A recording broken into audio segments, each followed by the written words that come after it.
PLC. With these inputs flagged, the PLC does not produce any outputs. As we get ready to start the ride, the restraint release contactor is lowered and the ride operators press two start buttons inside of the ride station. These two buttons come into the PLC as two inputs. The lack of a restraint release contactor input is also read by the PLC.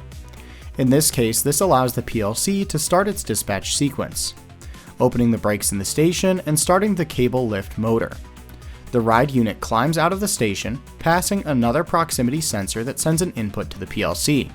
This input causes the PLC to output that the station brakes should now be set to closed in order to stop the train if it were to disengage with the cable lift. The train is lifted to the highest point, passing a proximity sensor that sends an input to the PLC, which then sends an output that opens the station brakes, turns on the lift motor on the second lift, as well as setting it to the raised position, and opens the brakes by the second lift. The catch car then disengages with the train mechanically.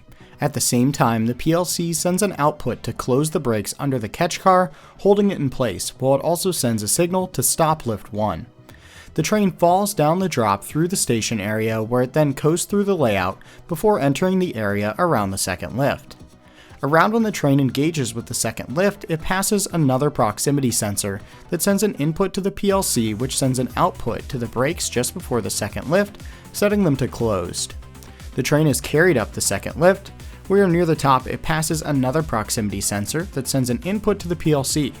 The PLC produces an output that closes the brakes in the station, opens the brakes before the second lift, and finally lowers the lift chain and sets the second lift motor to off. This sends the train flying down the second drop and through the layout once again.